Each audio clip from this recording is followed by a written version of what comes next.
galera, aqui é a Marianha e eu tô aqui mais uma vez para conversar com vocês sobre as minhas letras de música. Hoje a letra que eu vou falar, a história, é São Paulo.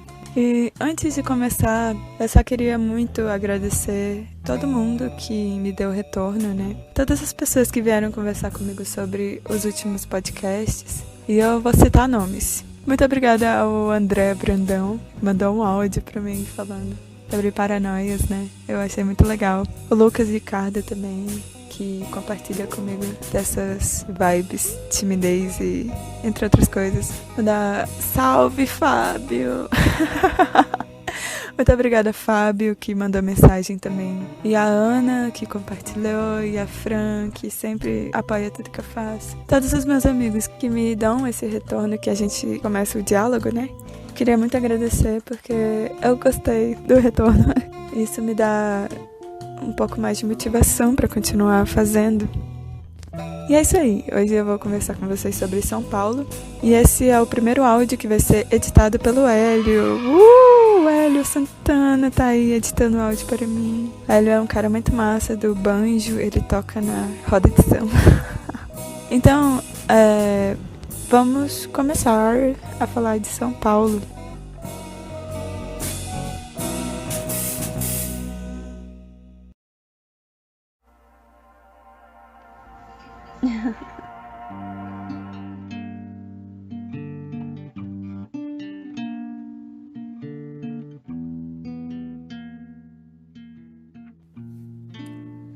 Bom, como eu falei, eu falei nos stories, né? Eu comecei falando que eu fiz a música no ensino médio e, na verdade, eu terminei ela no ano passado.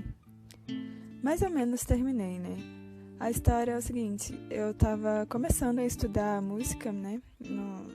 Em 2015, mais ou menos. Aí eu escrevi essa música porque eu tava tendo contato com noções de harmonia e eu tava testando, eu tava alucinando nos acordes e tal. Tanto é que toda essa introdução, ela é cheia de acordes com sétima porque eu tava justamente pirando nas tétrades, velho. A mina nunca viu uma tétrade na vida. Quer dizer, já tinha visto, mas não sabia o que era. E aí eu comecei a dar nome para as coisas. E aí eu fui aprendendo e eu fiz essa introdução, né, pra música. Só que ficou nisso. E aí eu escrevi a partitura. E no ano passado eu achei a partitura. Eu tava jogando fora altas paradas aqui. Eu achei meu caderno de música daquela época. E tinha muitas coisas. Tinha umas transcrições absurdas. E aí tinha essa música. E eu não lembrava como a música soava, mas eu li a partitura e toquei. Aí eu lembrei que ela existia. Aí eu mostrei pro Daran. E ele gostou.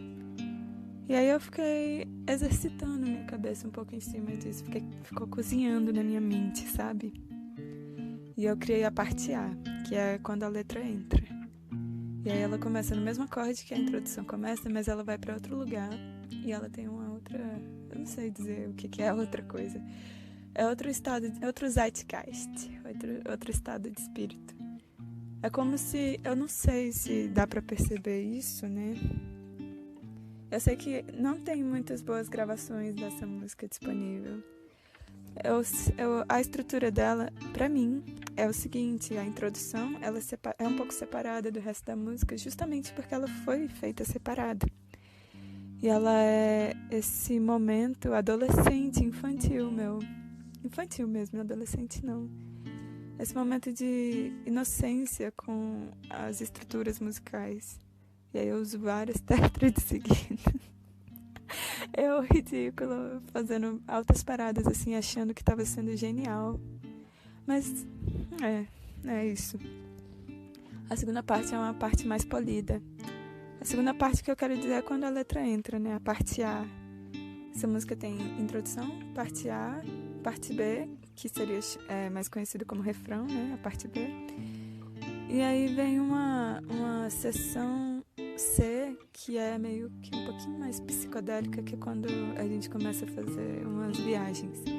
Como não tem essa música toda gravada, não dá pra vocês terem isso exemplificado e eu tenho que ficar com esses termos, né? Então, mas falando um pouco mais sobre a construção da música, antes de entrar na história da letra, a parte A, todo o resto que veio depois da introdução, parte A, B e C, a gente fez ano passado nos ensaios, nós 3 juntos. Só que daquele jeito, eu escrevia a harmonia e melodia sozinha e levava pra banda e o arranjo era feito. E os meninos acrescentaram muitas coisas. O Cavendish fez altas paradas na bateria e o Daran botou aqueles efeitos mágicos, que pra mim ficou perfeito, sabe? Eu nunca poderia imaginar minha música melhor. Eu tenho essa mania de falar minha música, né? Eu não quero mais falar assim. Essa música foi feita em conjunto e, entre aspas, terminada no ano passado. E a letra foi escrita em outubro. E eu lembro porque, como eu falei, foi na época do casamento dos meus pais. Eu não tava em um bom momento, não. Tipo, eu tava muito zangada, com altas paradas. E aí, naquele momento, no meio de conflitos internos com a minha família, me sentindo a excluída mesmo, pessoa que nunca é escutada, a Lisa Simpson, eu tava pirando, assim, eu tava no momento que eu decidi que eu não ia pro casamento deles, eu não ia pra cerimônia. Que decisão forte, né?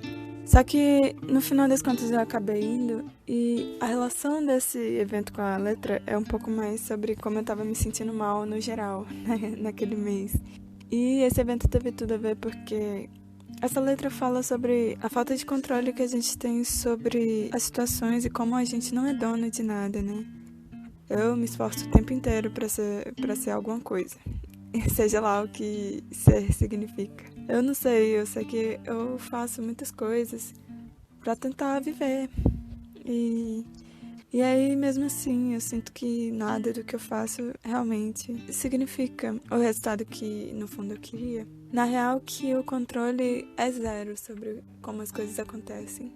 E aí eu me sinto mal, desiludida, eu me sinto doente às vezes. Porque é como se a gente estivesse lutando contra uma porta.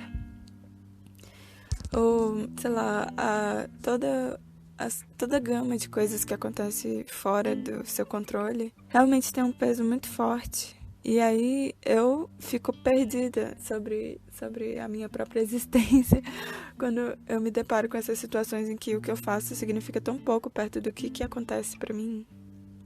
Tô viajando, né? Mas essa letra fala sobre essa angústia mesmo. E aí eu, no caso com a minha família, como eu falei antes, nunca foi muito linear o nosso relacionamento. E aí tive momentos assim que eu ficava argumentando e jogando palavras e eu nunca era escutada e nunca fui, não sou até hoje. Eu cheguei no momento que eu desisti mesmo e que eu tenho que manter essa distância, que eu simplesmente não perco mais esse tempo de discutir com pessoas que não escutam e que estão sempre me contrariando e que não entendem e que acham que eu sou maluca mesmo, que eu sou louca, que eu sou iludida, sei lá, sobre coisas básicas, né, essas discussões. E vai muito... Não é só... Eu falei no último podcast que geralmente as discussões que eu tenho com a minha família são sobre... Poxa, sobre música, né?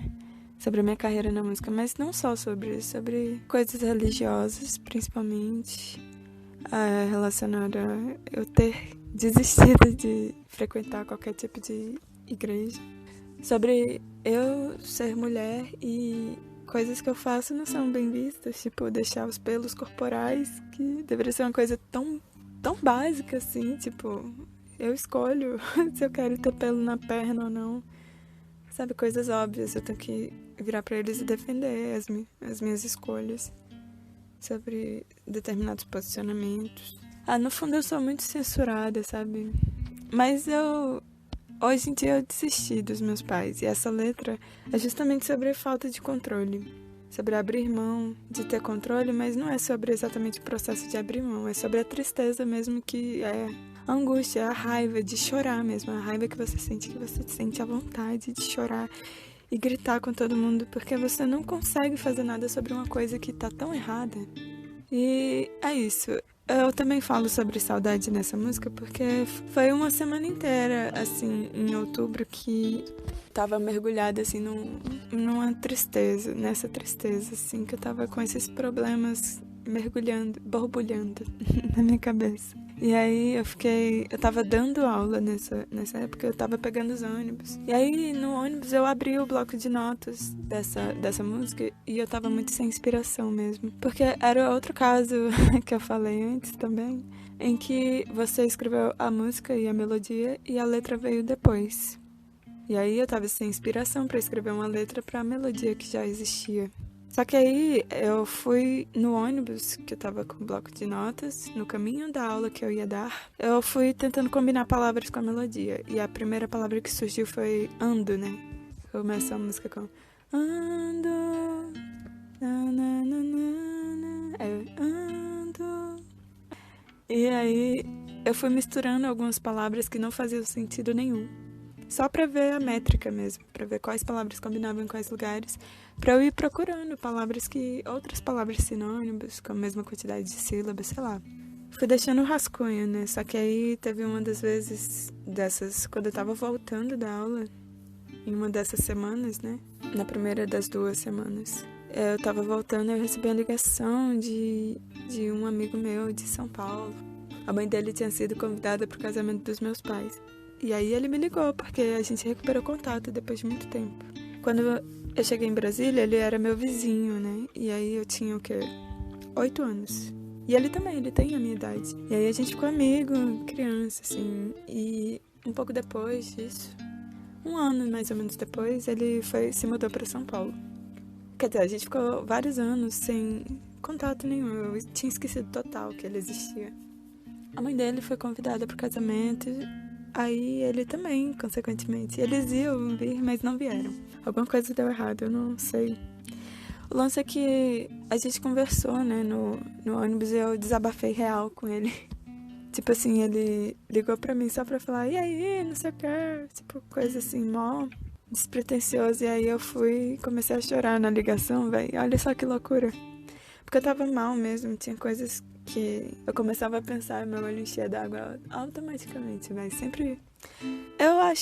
Eu não me considero uma pessoa sensível, mas tem certos assuntos que realmente me deixam sem chão. Sem chão nenhum, porque é meu ponto fraco, né? Meu ponto fraco é a opinião das pessoas que mais importam. Mas aí eu comecei a desabafar com ele e no final da conversa eu tive esse momento esclarecedor de que eu tinha que dar um passo pra trás no meu orgulho. Eu não poderia ser tão orgulhosa assim pra sempre, porque isso ia afetar total o meu relacionamento com os meus pais. E aí nesse dia eu aprendi uma grande lição. Quer dizer, na verdade eu aceitei uma coisa, né? Não foi nenhuma lição muito positiva, eu desisti. Foi o dia que eu desisti da minha família.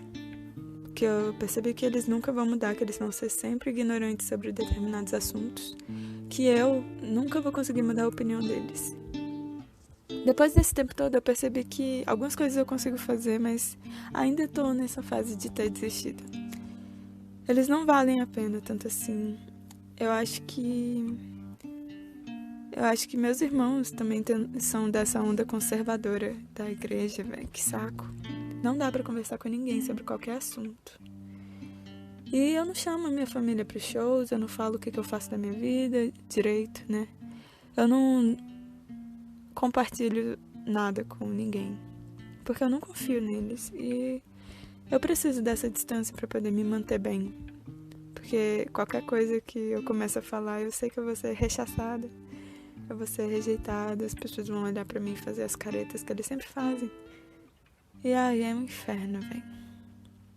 E eu fico muito revoltada porque às vezes coisas, tipo, depois desse dia, eu desisti dele, que eu desisti assim, que eu conversei com o Greg e aí eu decidi ir pro casamento, né? E eu fui, foi muito legal. Foi um momento de ficar cega mesmo, tipo, porque é assim que tem que ser a partir de agora. Eu tenho que ser cega sobre pessoas que realmente não vão mudar. Não posso mais perder esse tempo entrando em discussões que não vão me levar pra lugar nenhum, só vão me deixar mais frustrada e encurralada mesmo, sozinha e isolada dentro dessa casa. Mas Essa letra fala sobre saudade um pouco, né? No começo, quando eu falo que eu ando um pouco ao seu lado, é difícil ir pra São Paulo, né? Por causa do Greg, porque foi muito legal conversar com ele. Eu até esperava que a gente pudesse manter o contato, mas só que eu perdi o número que ele me ligou. Eu liguei de volta e ele não atendeu. E aí eu fui procurar ele no Instagram, não achei. Eu achei o da mãe dele, mas tá privada a conta, né? E aí ela não aceitou até hoje a minha solicitação pra seguir, véi. E aí é saudade, porque eu não consigo entrar em contato com o Greg até hoje. Mas aí é sobre saudade e sobre a angústia de não poder fazer nada. Isso. E o que vem depois dessa angústia é justamente eu só desistir mesmo. E aí eu preciso me manter. Parece até snob da minha parte, eu sou tão superior que eu não vou me dar nem ao trabalho, né? Não sei o que é, se é snob ou se não é. Mas eu sei que eu não consigo mais, velho. E de vez em quando eu caio no erro com outras pessoas, né? Eu entro em discussão com amigos antigos sobre feminismo. Eu fico perdendo meu tempo argumentando com pessoas que simplesmente não escutam. Então, eu tô a cada dia mais aprendendo a não perder mais esse tempo e a me valorizar mais. Porque eu que saio fodida, velho. Sou eu que saio chorando da discussão que a pessoa simplesmente não escuta. Sou eu que vou ser feita chamada de maluca. Sou eu que o pessoal vai tirar print da nossa conversa e vai, sei lá, comentar coisas isoladas e falar que a outra pessoa lacrou em cima de mim. Véi, sou eu que vou sofrer. E eu acho que eu tenho que ter mais consideração por mim mesma, né? Eu não posso perder esse tempo. E eu não posso me colocar nessa situação, né? Eu tenho que ser um pouco mais adulta. Eu não consegui, pelo menos até hoje, mudar a opinião de ninguém. Uma coisa que me revolta é que tem coisas que eu discutia com os meus pais. Nossa. Coisas que eu discutia com os meus pais, tipo, na época da escola. E hoje em dia eles veem... Apareceu no jornal, a pessoa travesti foi espancada e... Aí hoje em dia, tipo, minha mãe precisa escutar de não sei quem que é famoso, que é errado, pra poder concordar, sendo que... Véi, eu fico tão puta, mas eu sei que é um processo deles. Que eles precisam do tempo deles, né? Eu sei, mas eu fico puta, eu não consigo não ficar. Eu também não caio em cima mais, né? Eu sofro sozinha, como eu falei. Eu não vou encher o saco de ninguém, eles não me devem nada. E aí eu fico cobrando deles, eu falo pra eles que eles não me devem nada, né? E eu também não tenho que ficar devendo pra eles. Tipo, se eu... Sei lá, eu não vou pra igreja. Nunca mais eu vou pisar numa igreja na minha vida. Se Deus quiser. Ai. Então eles não podem cobrar isso de mim. E eu também não vou ficar enchendo o saco deles com as minhas paradas, sacou? Então eu desisti deles e eu quero que eles desistam de mim em alguns níveis, tipo esse. Ou sei lá, minha mãe fica me enchendo o saco pra tirar os pelos das axilas, véi. Véi? Por que... enfim, vocês sabem, né, que é uma perda de tempo, é uma frustração. Mas então, essa música, continuando, né, porque eu não tô... Eu percebi que realmente eu perco muito tempo falando mal das pessoas. Eu não quero fazer isso, eu quero só expressar como eu tô triste com as situações. Porque, realmente, eu não quero destruir ninguém. Não quero cancelar ninguém, não. Eu acho que... Eu sei que eu pessoalmente cancelei os meus pais. Estão cancelados pra mim desde o ano passado. Mas sou eu. Não quero dizer pra ninguém cancelar os meus pais. Eles podem ser legais em algumas situações. Eu saio com eles. Mas eu sei que... enfim, tem que ter a distância, velho. Bom, continuando na letra, né? Porque eu não quero ficar falando mal, não. Só pra fechar esse assunto, pra resumir, então... essa letra fala sobre angústia da falta de controle. Eu mesma sou uma pessoa que, como eu falei, eu sou esforçada demais, então eu preciso de controle.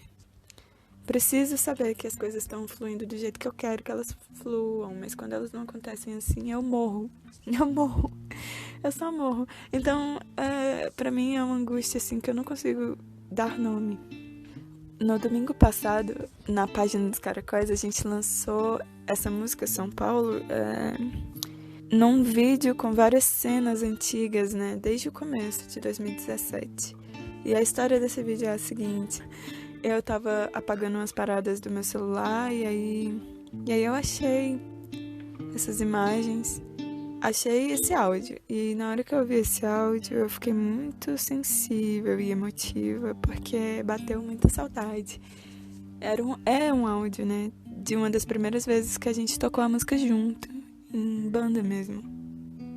Bom, na hora que eu ouvi, veio à tona todos os momentos, né? De felicidade, de montar palco, de assistir show da galera, de desmontar palco, de tocar em cima, de momento de raiva, momento de alegria, momento de tudo, sabe?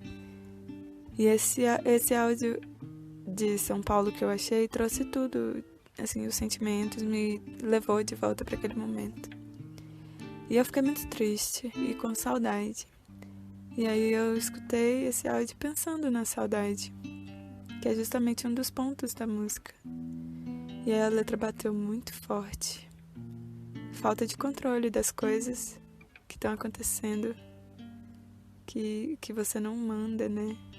E saudade, velho. Isso é a definição da quarentena pra mim. Esse desespero que a gente tá vivendo. Pra mim, isso é muito sensível, né? Eu não quero ficar muito emotiva aqui falando, não. Eu só quero explicar, né, a letra. Aí eu tive essa ideia de juntar o áudio com essas imagens antigas nessa tentativa de transmitir um pouco, junto com o texto que eu publiquei, transmitir um pouco para as pessoas a melancolia mesmo. Eu não sei como colocar, eu não tenho palavras para transmitir esse estado, né, que eu tô, esse desespero silencioso, assim. Eu vou finalizando por aqui antes que fique um pouquinho mais meloso. Eu não quero encher o saco com essa parada sensível, mas é engraçado que vocês, da última vez que eu fiquei muito sensível no último podcast, né, do que eu falei, penúltimo, na verdade, que eu fiz sozinha, vocês vieram falar comigo e eu gostaria muito de agradecer ao retorno, né? É legal saber que outras pessoas têm ressonância com esses sentimentos, porque realmente é algo que a gente precisa, que eu acho legal botar pra fora pra outras pessoas não se sentirem sozinhas. E quando vocês falam que vocês sentem também, eu também me sinto um pouco menos sozinha. Então é muito bom. Muito obrigada a todo mundo que tá ouvindo. Eu vou ficando por aqui e tchau, tchau.